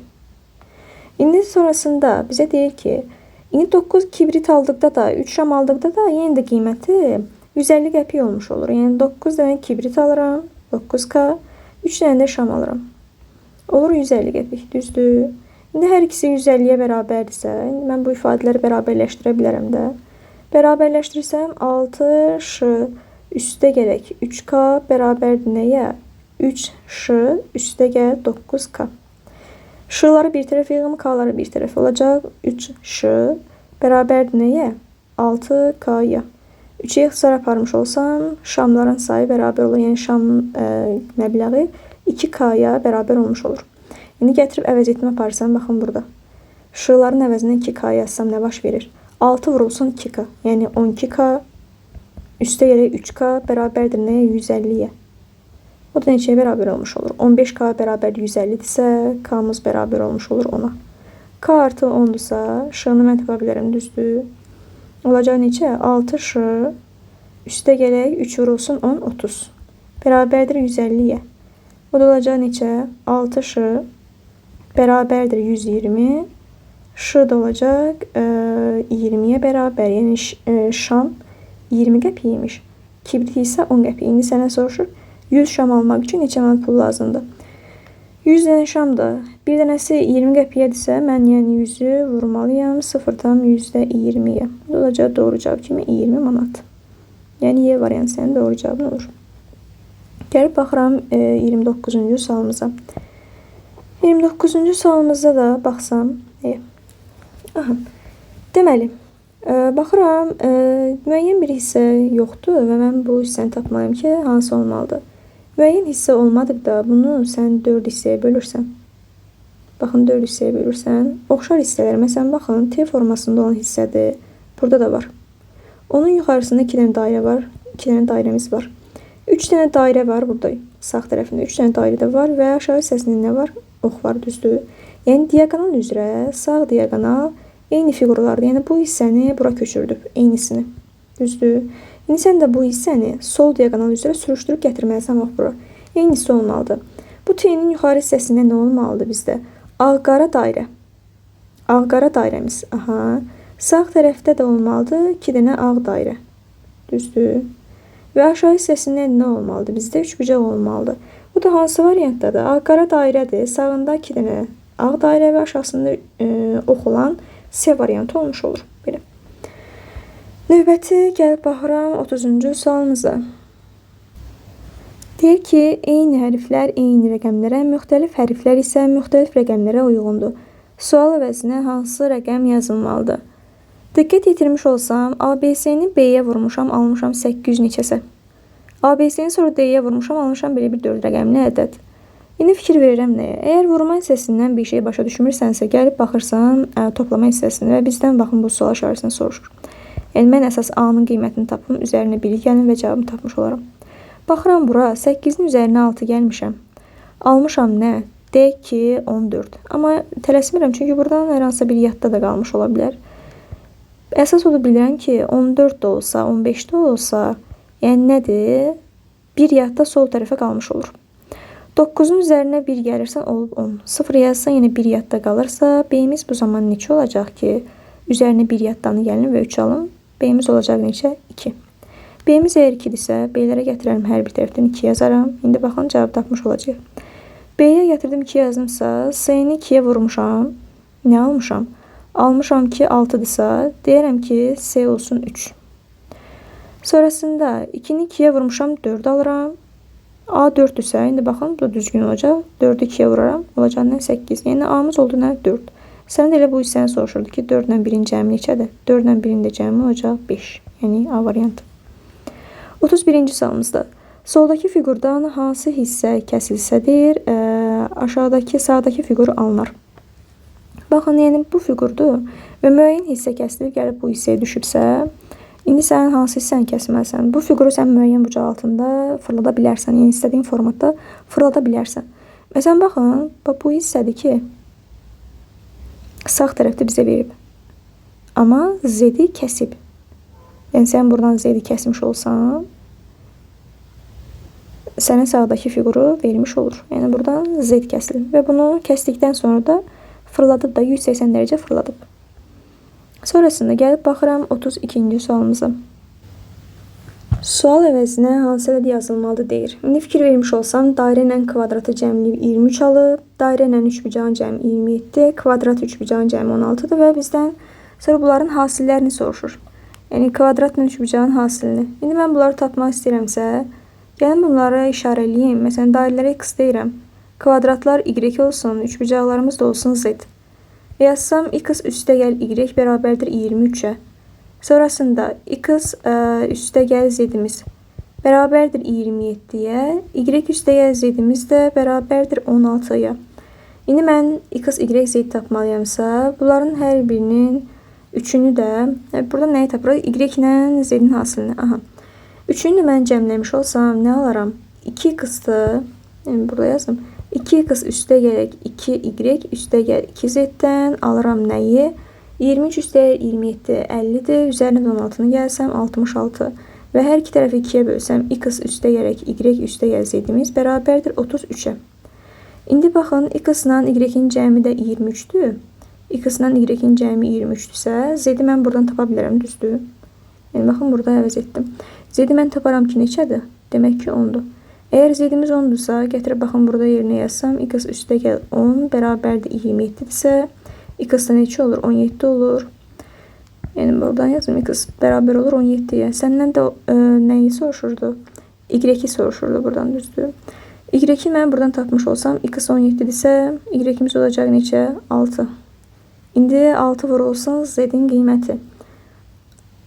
Y-imiz deməli 6-dır, z-imiz də oldu neçə? 10. 6 vurulsun 10 olacaq 60, yəni Y variantı. 33-cü sualımızda. Bakteriyalar qabın içində hər saatda həcmlərini 4 dəfə artırırlar. Yəni, 1 saatda bunlar 4 dəfə artmış olur. Əgər bir saat 10-luqda bakteriyalar qabın həcminin yarısını tutmuşdursa, saat neçədə onlar qabın həcminin 8də 1-ini tutmuşdur. Yarısını deyir tutur. Gəl baxaq. Bakteriyalar qabın yarısını saat 10:00-da tutublar. Yəni 2də 1 hissəsini. Bəs sənə deyir ki, 8də 1 hissəsi saat neçədə olubmuş? Yəni 8də 1 hissəsi dolu nə vaxt olmuş? 8də 1 2də 1-dən daha azdır, düzdürmü? Yəni 8də 1 təxminən bu hissələrdədir. Yəni qabın 8də 1 hissəsi buralarda. Və sən də bilirsən ki, hər saatda 4 dəfə artır. Və 2də 1 də 8də 1-in 4 dəfə artığıdır axı. Yəni ki, mən bu 2də 1-i 4-ə bölmüş olsam, gələ bilə 8də 1 olmur. Yəni bir dəfə bölürəm, düzdür? Demək ki, bu da saat 9-daymış da. 9-da 8də 1 hissəsi dolu olub. Və 1 saat keçəndən sonra, yəni saat 10-da 4 dəfə artımır bu. 8də 1-i sən 4-ə vuracaqsan, neçə olub? 2də 1 olmayıb, yəni 2də 1 hissəsini tutmayıb. Şurada cavabımız da nə olur? Saat 9 olur. Olacaq doğru cavab kimi D variantı. Deməli, 34-cü sualımızda deməli ovçu məsələsidir. Ovçu məsələsini yazmaq üçün özümüzə bir yer ayıraq. Çünki lazım olacaq bizə. Aha, deyir ki, heyvanlar L, M, K, N və G hərflərlə işarə olunmuşdur. Ovçunu görən heyvanlardan L çinarın, G palıdın, N fıstığın və M şamının K deyil, kükünarın yanında gizlənir. Gizlənmək üçün daha 2 dənə yerimiz var, cökə və şabaldı ağacları. İndi hər bir heyvan yerini yalnız ovçu onun gizləndiyi yer istiqamətlərində dəyişir. Heyvan digər heyvanların gizləndiyi yeri keçə, özlərinin axırıncı tərk etdiyi yeri qayda və ovçu ilə yerini dəyişə bilməz. Gizlənmək imkanı olmayan heyvan ovçunun şikarına çevrilir. İndi bizi tapmalıyıq ki, indi baxın sual nəyi soruşur bizdən. 9-cu gedişdə hansı ağacların ətrafını yoxlasa, həmin gedişdə o şikar sahibinə çevrilər. İndi gəlib mən necə yazıram bu sualı? Yuxarı tərəfdən yazıram ağacların adlarını. Yazıram çinar. Çinarda nə var? El var. Sonrasında palıd. Palıdda var gö. Növbəti fıstıqdır. Fıstıqda var in. Sonrasında şamda var im. Bir də küknarda da kadı. Və bir də əlavə var bizdə gizlənmək üçün daha 2 yer cökə və şabalıd. Cökə və şabalıd. İndi sən baxırsan nəyə? Baxmış olsaq, gedişlərə baxıram. Ovçu deyir, birinci gedişdə cökəni yoxlayır. Birinci gedişdə ovçu cökədədirsə, bu olsun bizim birinci gedişimiz. Cökədə onsuz da boş idi, düzdür. Ovçu gəldi bura. Heç bir problem yoxdur burada. Şabalıd boşdur. İkinci gedişə baxıram. Bu gedişləri hamısını biz bir-bir yazmalıyıq. Çünki axırda bizə lazım olacaq. Yəni 8 gedişin 8-ində yazırıq. İkinci gedişdə bu adam şamı yoxlayırsa, ovçu gəldi şama. Ovçu şama gəlirsə, artıq burada şamdakı heyvan yerini dəyişməlidir. Yerini hara dəyişməlidir, hara getməlidir? Heç vaxt gəlib elin yanına, J'nin yanına, N'nın yanına yerləşə bilməz. Yəni, hər ağacın arxasında bir dənə heyvan olmalıdır. Yəni, M heyvanı gəlib ancaq boş olan yerdə dayanmalıdır. Yəni, hara minus yazmısansa bir əvvəlkində, orada gətirib saxlamalısan. Ovçunun yeri artıq boş qaldı, çünki cökədən ovçu çıxdı. K yerini dəyişə bilməz. Elə küknardadır, N buradadır. J palıddadır, L də ki buradadır. Yəni, heyvanlar öz başına yerlərini dəyişə bilməzlər. Nə zaman yerlərini dəyişirlər? Sadəcə ovçu, baxın, heyvanın dayandığı yerə istiqamətlərində dəyişə bilər yerini. Üçüncü gedişdə fıstığı yoxlayır bu adam. Ovçu gəldi fıstığa. N buradan çıxmalıdır axı, hara getməlidir? Hansı yer boşdur sonra? Yəni, cökəyə. Ovçunun yeri boş qaldı, L buradadır. J burada, K burada, N burada. Dördüncü gedişdə bu adam küknarı yoxlayırsa, ovçu gəldi küknara. K buradan çıxmalıdır, boş olan yeri getməlidirsə, gəldi şama. Ovçunun yeri boşdur, J buradadır, L buradadır, N buradadır, M də ki burada. Beşinci gedişdə bu adam yoxlayır çinarın ətrafını. Çinarın ətrafını yoxlayırsa, ovçu buradadır. Deməli, sonrasında L buradan çıxmalı, hara getməlidir? Fıstığa getməlidir, ovçunun yeri boşdur, M burada, N burada, K burada və J buradadır. 6-cı gedişdə bu adam yenidən cökəni yoxlayırsa, ovçu gəldi hara? Cökəyə. Aha. Deməli, N buradan çıxmalıdır, hara getməlidir? Boş qalan yerə. Ovçunun yeri boşdur. J öz yerindədir, L öz yerində, K öz yerində və M öz yerindədir. 7-ci gedişdə bu adam yoxlayır şamın ətrafını. Ovçu gəldi bura. K buradan çıxmalıdır, hara getməlidir? Hansı yer boşdur? Sonra yenə hara minus yazmısansa ora. K gəldi bura. Ovçunun yeri boşdur. J öz yerindədir, L öz yerində, N öz yerində, M öz yerində. 8-ci gedişdə bu adam palıdı yoxlayırsa, ovçu gəldi bura. J buradan çıxmalıdır, hara getməlidir? Cökəyə. Ovçunun yeri boşdur. K öz yerindədir, L öz yerində, N öz yerində və M öz yerindədir.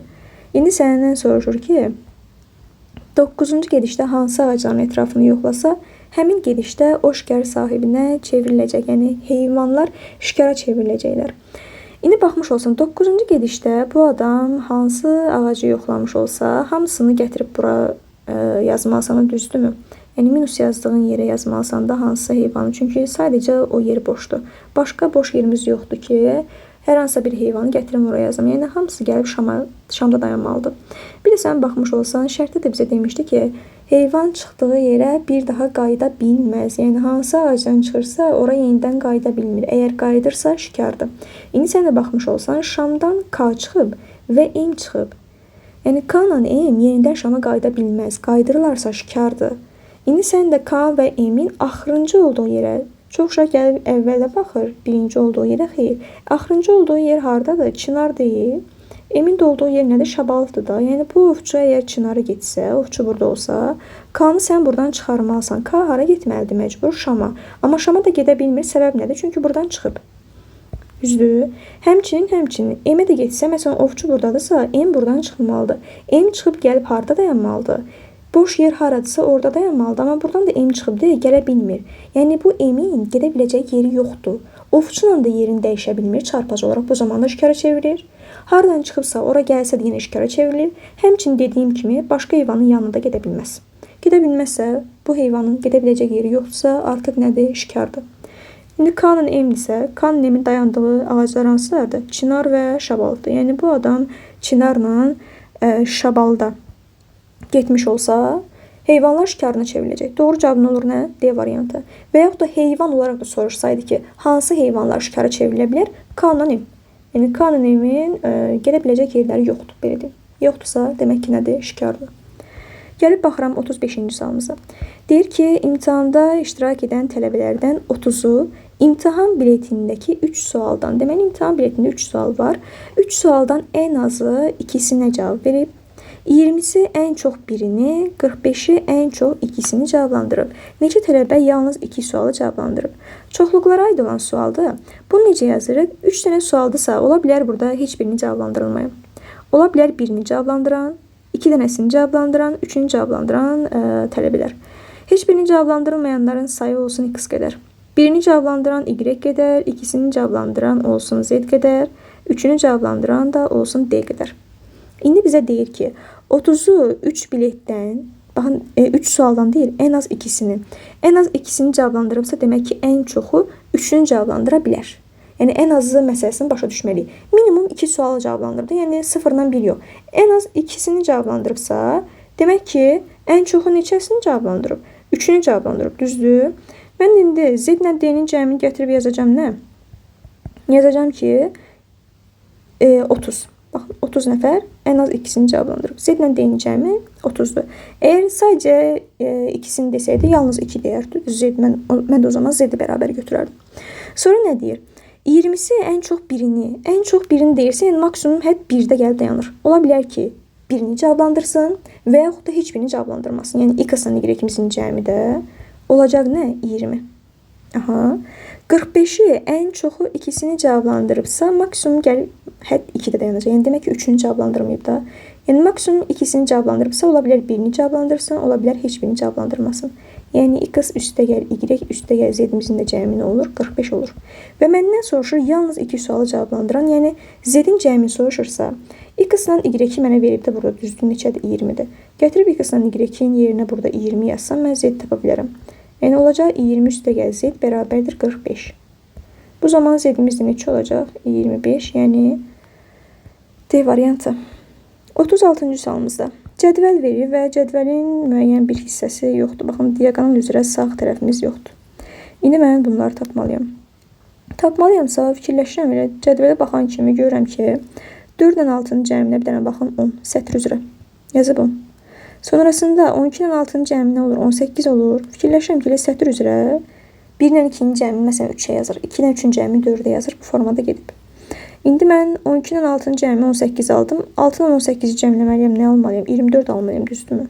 Ən sonuncu rəqəmimiz 24 olmalıdırsa, A getdi, D getdi və Y getdi. Sonrasında baxmış olsam nəyə? Baxmış olsaq. Baxın, nə iləsə sual işarəsindən 4-ün cəmi 6 olmalıdırsa, mən artıq bura nə gəlməliyəm? 2 yazmalıyım, düzdür? Yəni 2 ilə 2-nin 4-ün cəmi nə olacaq? 6 olacaq. 5 ilə 1-in cəmi 6 olar. 7 üzrə 5-imiz də nə olacaq? 12 olacaq. Yəni 2, 1, 12, 24 olacaq. Doğru cavabımız kimi B variantı. Həmçinin üstün üzrə baxanda da eynisi olur. 2 ilə baxın 5-in cəmi 7. 5 ilə 7-nin cəmi 12. 4 ilə 1-in cəmi 5-dir. 1 ilə 5-in cəmi 6-dır. Yəni üstün üzrə də eyni cəmi bizə verilmiş olur. 37-ci sualımızda yenə anaqramdır. Baxıram indi sözlərimizə. Bu spidometrdir. Sürəti ölçən cihaz. Spidometr, skanerdir. Printerdir. Prosesor. Bu da modemdir. Yəni skanerdir, printerdir, prosesordur, modemdir. Bunlar kompüterin hissələridir. Spidometr isə sürəti ölçən cihazdır. Ona görə A variantı fərqli olmuş olur. Gəlib baxıram 38-ci sualımıza. 38-ci sual zəncirvari tərəzidir və bizdən soruşur rombun qiymətini və ulduzun qiymətində 8 vermiş olub. 4 guşəli ulduzun qiyməti də nədir? 8-dir. İndi baxmış olsam nəyə? Baxmış olsam. Məsələn, fiqurların qiymətlərini də bilmirəm. Fərqli fiqurlar deyir. Eyni fiqurların isə eyni ədədlərə, yəni çəkilərə uyğun olduğunu bilərək sual əvəzinə uyğun variantı seçin deyir. İndi baxırıq biz nəyə? Məsələn, baxmış olsam, baxın bu hissələr, baxın bunlar. Eynidə, düzdürmü? Eyni çəkidədirlər. Yəni, bu sol tərəflə, bunun sol tərəfi eyni çəkidədirlər. İndi mən fikirləşməliyəm ki, bu plusun üzərinə, 8-in üzərinə elə bir qiymət gəlməliyəm ki, məsələn, deyək ki, 1. Burada 1 yazdıqda bunların qiymətləri eyni olmalıdır. Məsələn, baxmış olsam, 1 ilə 8-in cəmi nədir? 9-dur, amma 1-1-1-in cəmi nədir? 3-dür. Yəni, bunlar tarazlıqda olmadılar ki, düzdür. Demək ki, mən bura nə yaza bilərəm? Başqa fikirləşirəm, məsələn, 4 yazaram bura. 8 ilə 4-ün cəmi olacaq 12 və 4 dənə 3 dənə 4-ün cəmi bizə nəyi verir? 12-ni verir. Gətirib 12 yazdımsa, ulduz da nə qiymətini aldı? 12 qiymətini aldı. Yəni, ulduz 12 qiymətini ala bilər. Səbəb nədir? Çünki burada yazılmayıb ki, bir rəqəmli ədədlər. Normalda bir rəqəmli ədədləri yazırdıq biz. Çünki sualın şərtində yazırdı ki, bir rəqəmli ədədlərdən təşkil olunub, amma bir rəqəmli sözünü yazmıyorsa, demək ki, 2 rəqəmli ədədlərdə ala bilər. Yəni, istənilən bir ədəd yaza bilərsənsə, həmçinin sıfırda istifadə oluna bilir. Deməli, bunlar 12 oldusa, gətirib yazıram. 12-12-nin cəmi olur 24. Deməli, sağ tərəfdə 24-dürsə, 2 dənə hissəyə bölünürsə 12-dir, sağ tərəfdə 12-dir. Deməli, üçbucaqlarımız neçə olacaq? 2 dənə üçbucaqdırsa, olacaq 6. Üçbucaqlarımız 6-dırsa, üçbucaqlara 6 yazıram, bu plusa 4 yazıram. Sonrasında başqa nəyi tapmışdıq? 5 görüşəli ulduzumuz da 12 idi, başqa heç nə görmürəm. 24-24-ün cəmi 48-dir. Sol tərəf 48 isə görəm tarazlıq vəziyyətindədir. Yəni, eyni səviyyədə, eyni hündürlükdədirsə, demək ki, tarazlıq vəziyyətindədir, çəkilər eynidir. Sağ tərəfdə 48 olacaq. 2 48-i bölmüş olsam 24 və 24-dür. 24-ləri 2-yə bölsəm 12-dir. 12-dir. Bu hissəmiz 6-dır. Bu da 6 olmuş olur. Baxın belə. 6-dırsa artıq başa düşürəm ki, kvadratımız nədir? 2. Kvadratlara da 2-ləri yazıram. Sonrası 12-dir, 12-dir, 6 və 6-dır. 6-dır, bu da nədir? 6-dır. Əsas məqsəd rombu tapmaqdır. 6-dırsa trapesiyalar olacaq nə? 3. Sonrasında baxmış olsaq biz nəyə? Baxmış olsaq. Məsələn, başqa nəyi tapmışıq? Bu oldu bizdə 2, trapesiyamız 3-dürsə, rombumuz baxın. Bunlar da 6-dır, düzdür, 6-dır. Romb bu zaman olacaq nə? 1. Yəni, məndən də rombu soruşurdu. Onu tapdım ki, 1. Doğru cavabımız olur B. Növbəti, baxıram 39-cu sualımıza. Fiqur ayrıcalığıdır və diqqət yetirmiş olsam, kənar 3 bucaqlıdır, 4 bucaqdır, 5 bucaq olub, 6 bucaqdır. Növbəti bir vahid artıb nə olacaq? 7 bucaq olmalıdırsa, o da olacaq, baxın A variantında 1, 2, 3, 4, 5, 6 və 7-dir. Amma B variantı 6 bucaqdır. C 3-dür. Y 5-dir, D 5-dir. Doğru cavabımız olur A variantı. Daxilə də baxmış olsam, daxildəki 7 bucaqdır, 6 bucaqdır, 5 bucaqdır, 4 bucaqdırsa 3 bucaq olmalıdır. Doğru cavabım olur ona görə də elə A variantı. Gəlib baxıram 40-42 saylı suallarımıza.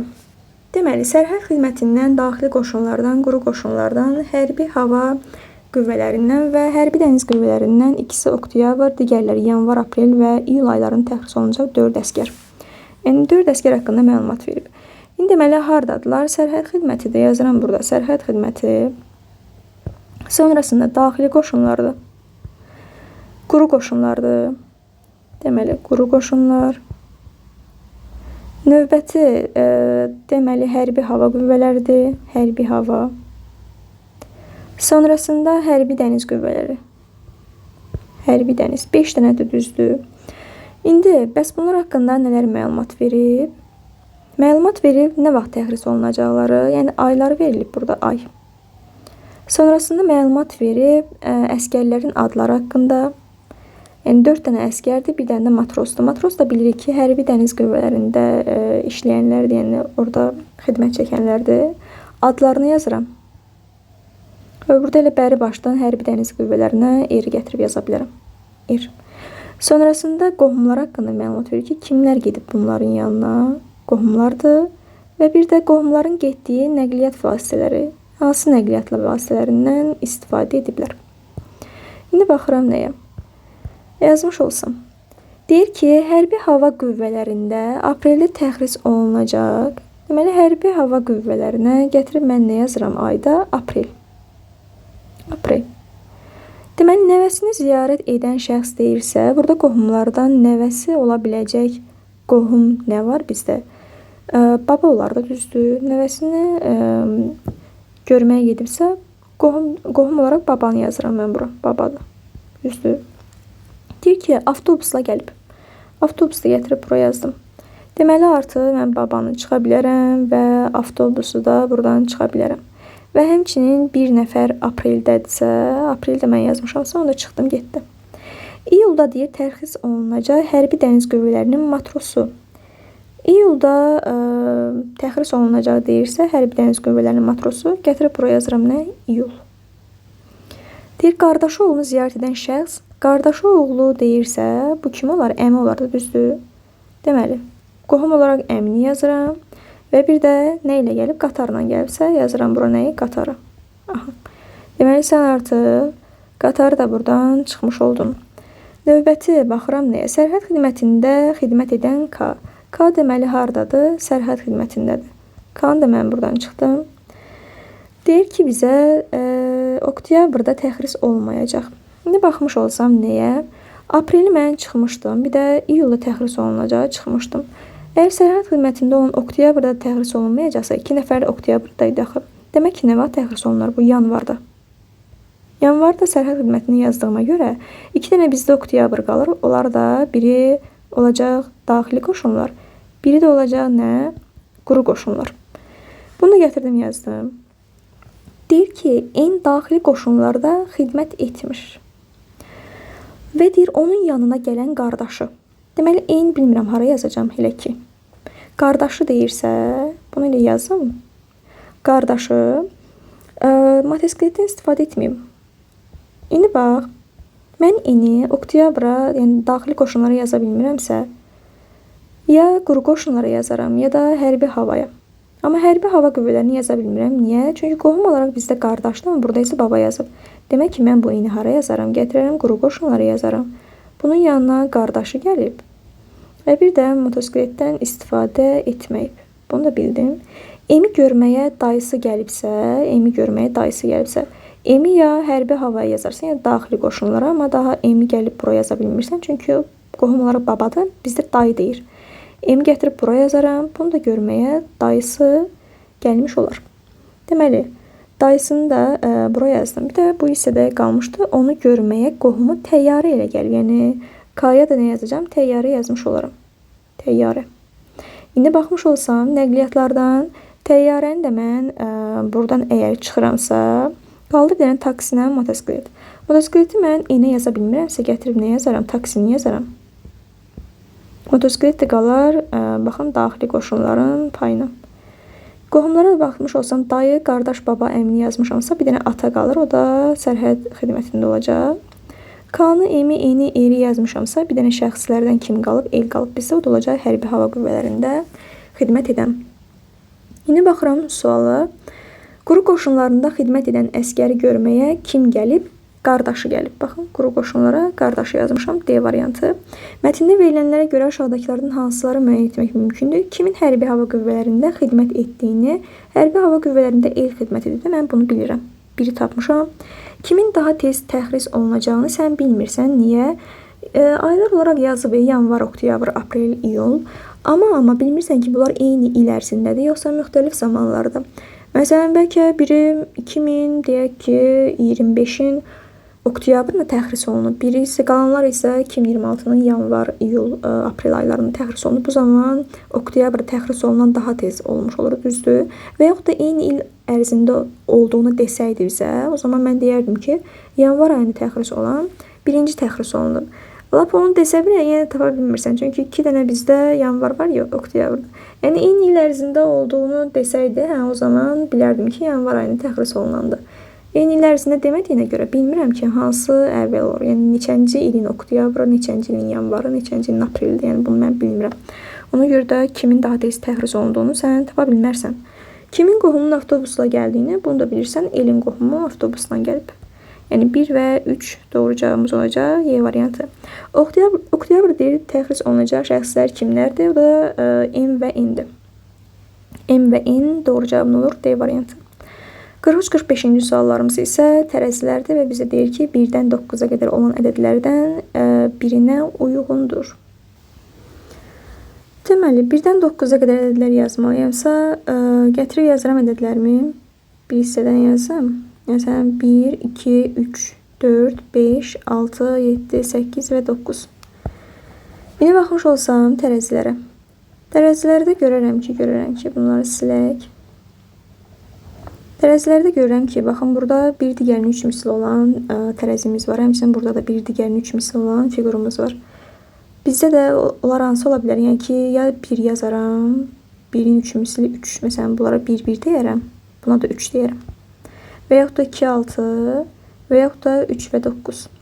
İndi sən diqqət etirmiş olsan, bu 4 dənə figurun 4'ü də fərqlidir. Yəni mən birinə 1, 3, birinə 3, 9 yaza bilmərəm.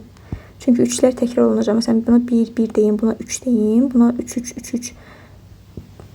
9 alınmayacaq. Çünki 3 burada fərqli qiymət aldı. Yəni fərqli figurdur, burada fərqlidir. Demək ki, 1 ilə 3 və 3 ilə 9 ikisini burada eyni zamanda istifadə edə bilmirəm. Ya da ya 1 ilə 3 2, 6 olacaq, ya 2, 6, 3, 9 olacaq. Düzdür. İndi bir də baxmış olsam, bu isə bir digərinin 4 mislidir. Bir digərinin 4 misli 1 və 4 və yaxud da 2 və 8 ola bilər.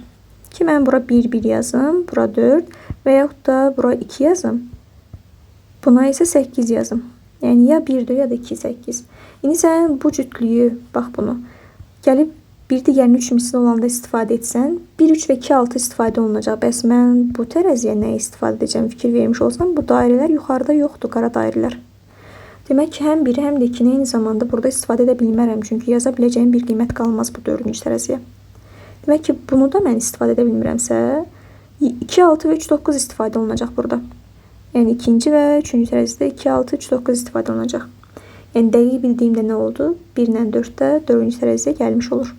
Gəlib yazıram. Deməli, qara dairələrimiz 1-dir, boz kvadratımız isə 4-dür. 1 getdi, 4 də getdi. Qaldı bizdə yerdə 2, 6, 3, 9. İndi yoxlayıram. Bilmirəm ki, hansını ara yazım. İlk olaraq birinci bura 3 və 9'ları yazıram. 3 ilə 9. Burada yazıram 2, 2 və 6'nı. Deməli, 3 getdi, hələ ki. Səhv olsa dəyişəcəm. 2 ilə 6 buradadır. O da getdi. Qaldı bizdə 5, 7 və 8. İndi baxmış olsan, kvadratımız nədir? 2'dir. Yəni, bu hissələrə də bir qiymət yazmalıyam. Mən yazdıqdan sonra da bu 3 mislinə bərabər olmuş olur. Məsələn, deyək ki, bura mən 5 yazsam, 5, 5, 5, 15 olur.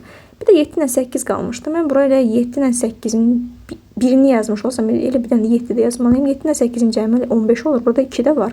Bura mən 7 də yazmalıyım da nəsə olmaz. Və yaxud desəm ki, bura 8, 8, bura 7 yazım, yəni də olmaz. Yəni 7 ilə 8-in cəmi çünki mənə 15-i verir. Getdi. Məsələn desəm ki, 8, 8 yazım 24. 24-dür, 7 ilə 5-ləri də elə mən yazmalıyım ki, bunların cəmi 24 olsun. Məsələn deyim ki, 5, 5-i yazım 10, bu da olsun 7, 17 üstəyə 2, 19 olur. Alınmır. Deyək ki, 7 ilə 5-in yerini dəyişim. 7-ləri buraya yazım 14, üstə gəl 5, 19, üstə gəl 2 nədir? 21. Bu da alınmır. Gətirəm bura 7, 7 yazsam 21. Buralara 5-lər və 7-lər yazmalıyım. 8-lər yazmalıyım. 8, 8, 16, üstə gəl 5, 21, üstə gəl 2, 23 olur. Bura 5 yazsam 5, 5, 10, üstəyə 8, üstə gəl 2, 20 olur. Alınmadı. Yəni demək ki, bu 2-ni mən düz yazmamışam. Gətirib burada yerini dəyişirəm. Bura 3 yazıram. Baxın, bunlara 3 yazım. Buna 9. Burada isə buna 2 yazım. Buna isə 6 yazım. Yəni kvadratımız əgər 3 oldusa, kvadratımız 3 oldusa, indi gətirib bura 3 misli yazmalıyım. Ne yazaram? Yine 7, 5, 8 qalıb da, düzdürmü? Boşda. Gətirib bura 7-ləri yazaram. 7, 7 düzdür. Bura 5 yazaram bu üçbucaqlara.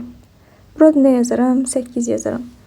Oldu nə qədər? Sol tərəfimiz 21'dir. Baxın, sağ tərəfimiz də 21 olmuş oldu, düzdür. 8 üstə 3, 11 üstə gəl 10, o da olacaq 21.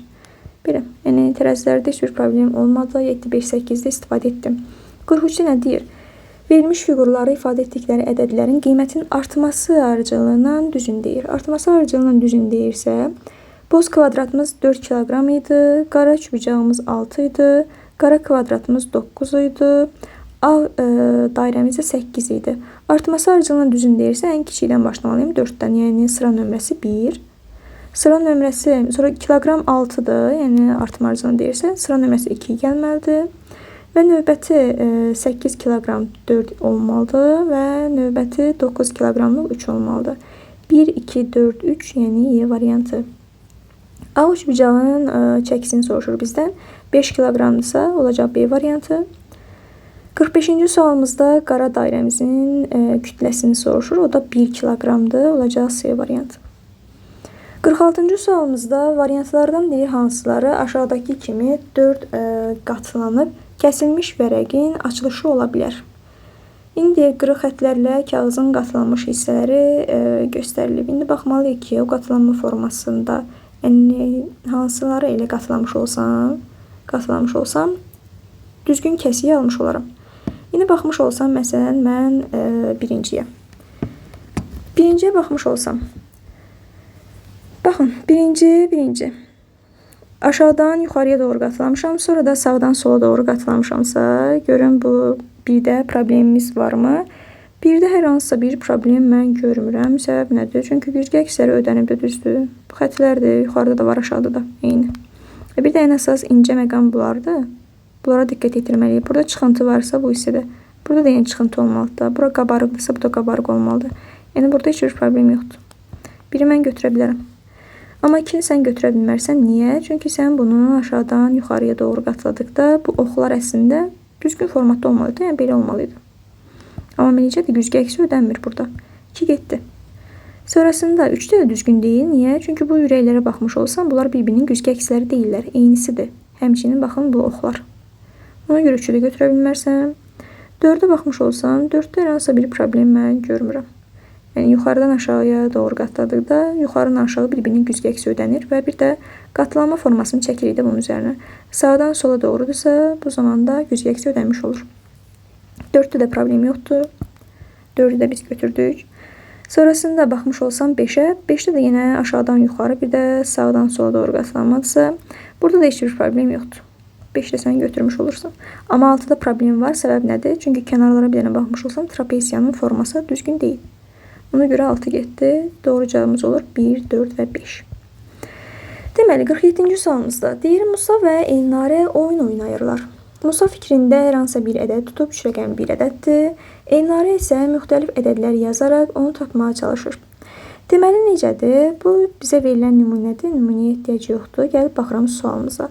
Belə deyim, Musa fikrində bir 3 rəqəmli ədəd tutub və Elnarə də bunu tapmağa çalışır deyə ədədlər yazır. Məsələn, yazıb 257, 786, 567.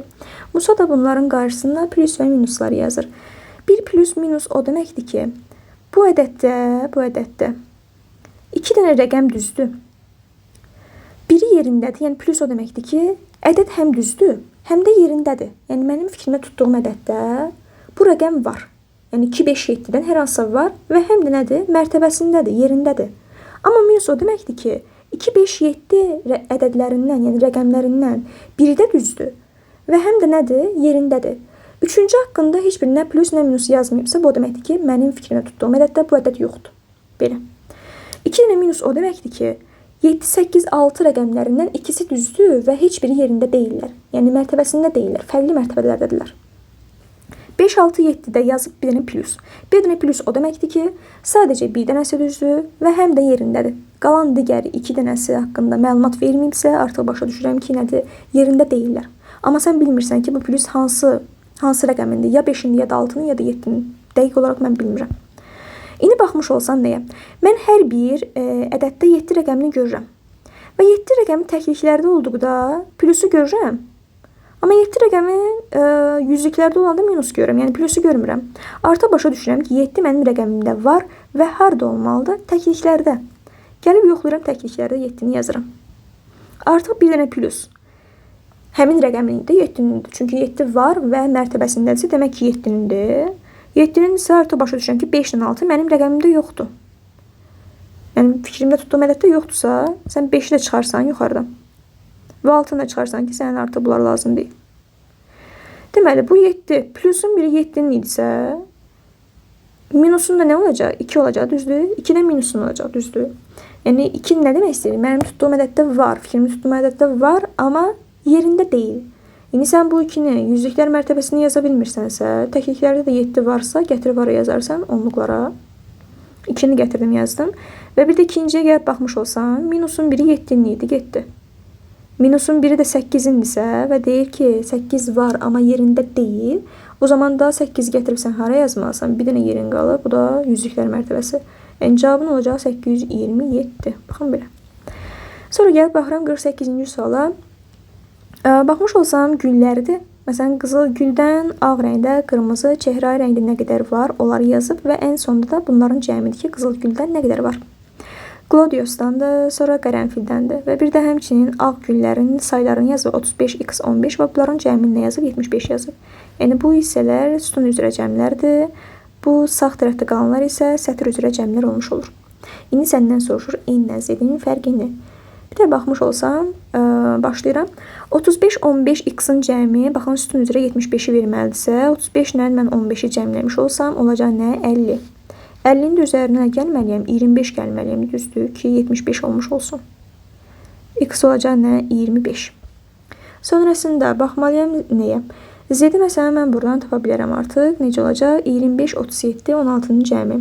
25 ilə 37-ni cəmləsəm 62-dir. 62-nin üzərinə 16 gəlmiş olsam, onlar nə? 78. Düz. Sonrasında baxmış olsam nəyə? Baxmış olsam. 78 də bura yazdımsa. Baxaram. Məsələn, Y-i buradan tapa bilsəm. 16 üzrə 8, 24. Bunların cəmi 34 olacaqsa, Y-imiz nədir? Demək ki, 10 imiş. Ki 10 üstəyə 16, 26-dır, üzərinə 8 gəldim, 34. İndi sən kanı tapmalısansa, 35 üstəyə 60. 95, üzərinə də 10'u gəl, olsun neçə? 105. Düzdür. Sonrasında baxmış olsam nəyə? 70, indi artıq mən buradan tapa bilərəm, düzdür. 28 ilə 78-i cəmləmiş olsam, olacaq 106. 106-nın da üzərinə 105-i gəlmiş olsam, olacaq 211. Düzdür, 211. İndi sən nə etməlisən? N-dən Z çıxdıyırdı. N oldu 211, Z oldu 78. Bunda fərq olur 133. Yəni cavabımız olur 133. Baxın belə. 14-cü sualımızda fiqurları deyir fırlatmamaq şərti ilə baxmış olsaq, fiqurları fırlatmamaq şərti ilə verilmiş şəkildəki formada elə yığın ki, müxtəlif fiqurlara aid qonşu rəqəmlər eyni olsun və deyir ki, A, B və hərflərini A, B, C hərflərini onların yerinə düşən ədədlərin artması arıcalığını düzün və onları deyir, uyğun kodlarla əvəz edin. İndi mən baxmış olsam nəyə? İlk növbədə mən bunları düzməliyəm, necə? Məsələn, daha götürüb bunları özümdən yaza bilmərəm ki, Biri buradadır, biri buradadır, biri də buradadır. Yəni özümdən gətirib o rəqəmləri yaza bilmərəm, çünki səhv olar. Yəni random ata bilmərəm. Ona görə də bunları mən x-lama yolu ilə həll edirəm. X, Y, Z. Məsələn, üçbucaqdır. Üçbucağın 3 dənə tərəfi var. Hər bir bucağına X, Y, Z deyə işarə edirəm. Fərqi yoxdur. Hansını X deyirsən, hansını Y, hansını Z. X-in qonşusu da X olmalıdırsa, gətirib yazarsan X. Z-dir. Z-lərin qonşuları da Z olmalıdırsa, gətirib Z-ləri yazarsan. Y-dir. Y-in qonşuları da eyni olmalıdırsa, gətirib yazarsan da Y. X-i Z-i yazmışsan, nə çatışmır? Y çatışmır. Y-in qonşuları da Y-dir. Z-i Y yazmışsan, X çatışmır və X-in qonşuları da X olmalıdırsa, hər birinə X yazırsan. X-i Y yazdın, qonşuları da nə olmalıdır? Yazdı. X, Y yazmışsan, Z yoxdur. Z-i gətirdin yazdınsa, Z-in qonşuları da Z-dir. X, Z yazmışsansa, Y yoxdur. Y-in qonşuları da Y-dir. Z-i Y yazmışsan, X yoxdur. X, Y yazmışsan, Z yoxdur. Z. Z-i Y yazmışsan, X yoxdur. Aha. Z-X yazmışsan, Y yoxdur. Y-ləri də gətirdin yazdın. Y-X yazdın, Z-imiz yoxdur. Y-X yazmışsan, Z-imiz yoxdur. Z-lərin qonşuları da Z olur. Y-lə Z yazmışsan, X yoxdur. İşte. Gəl baxırsan nəyə? Hər hansısa birini götür. Məsələn, deyək ki, elə bunları götürürəm mən. Bu fiqurlar da hardadır? Fırlatmadan olduğu kimi. Baxın, biri buradadır, ikincisi burada, üçüncüsü isə burada. Bundan sonrası isə artıq şifrələr kimidir. Yəni necə? Künclərdə mən 2-ləri görürəm, düzdürmü? Sol küncdə 2-dir. Mən sol küncə nələri yazmışam burada? Z-lərdir. Düzdür. Demək ki, Z-lərimiz nədir? Z-imiz oldu 2. Sonrasında baxmış olsam, 2 dənəsində 1-dir, bir dənəsində isə 3-dür. X-dır, Y-dir və X-dır. Yəni 2 dənə X-ın, 2 dənə Y-in, 1 dənə Y-in varsa, artıq başa düşürəm ki, 2 dənə olan 1-dir. Yəni X-larımız olacaq 1, Y-imiz də nə qalır? 3 olmuş olur.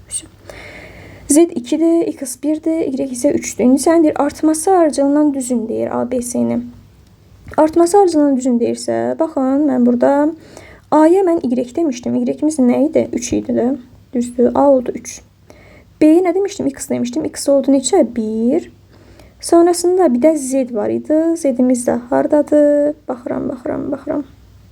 Z-imiz yox, S-imiz. S burada da Z-dir. O da oldu deməli 2. Artması ardıcılından düzün deyirsə,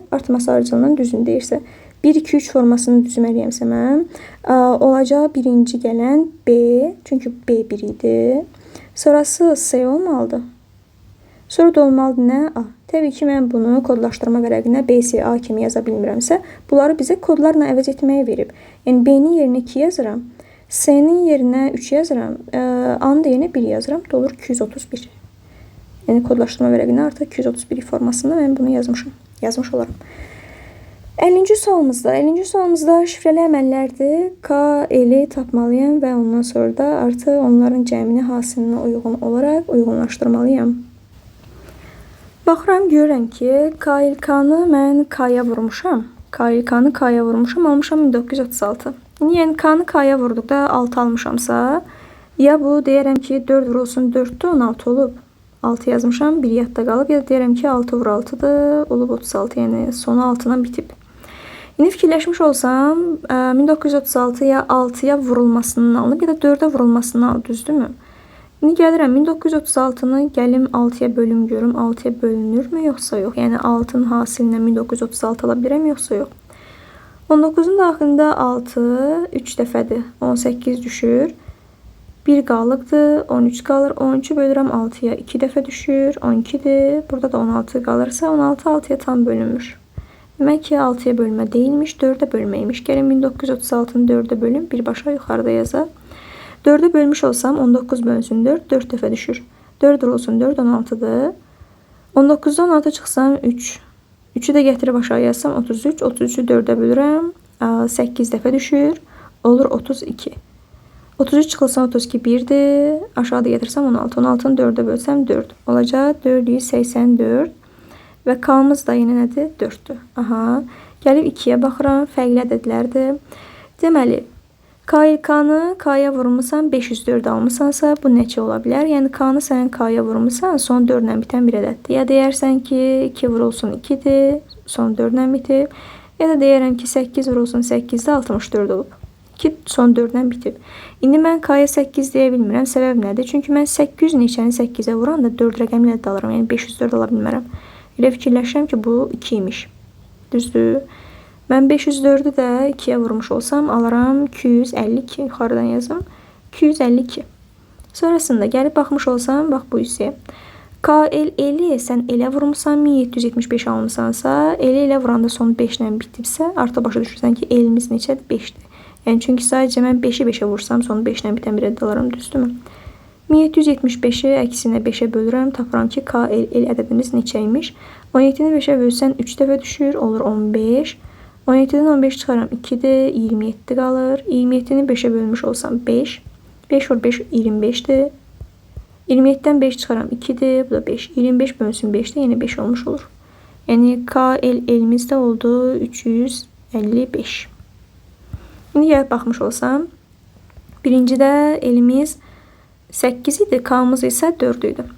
Yəni K-nın L'in cəmindən baxın, 12 ala bilirəm də 8-dən 4-dən. Buraya yazıram 1, 2, 3, o yollaşdırmamıza baxaq. Yəni burada L 8 idi, K-mız isə 4 idi. Baxmış olsam, K-nın L'in cəmi 12 getdi 1'ə A. Və K-nın L'in hasili də 32'dir. 4 vurulsun 8 32 olduğuna görə D variantı da 1'ə uyğundur. Burada isə L'imiz 5'dir, K-mız 2'dir. L 5'dir, K-mız isə 2'dir. Yəni cəmi 7 olmalıdır. Y variantıdır. Hasil də 10 olmalıdırsa, bu da olacaq B variantı. Bir yerdə qaldı C. Bir baxmış olsam, K-mız 3'dür, L'imiz isə 5'dir. K-nın L'in cəmini soruşur. Yəni 3 ilə 5'in cəmini soruşursa, bu da 8 olacaq C variantı. Baxın belə. 2023 birinci cəhdin sonuna gəldik, çatdıq. İnşallah ki, hər birinizə faydalı olmuşdur. Hər birinizə uğurlar arzulayıram.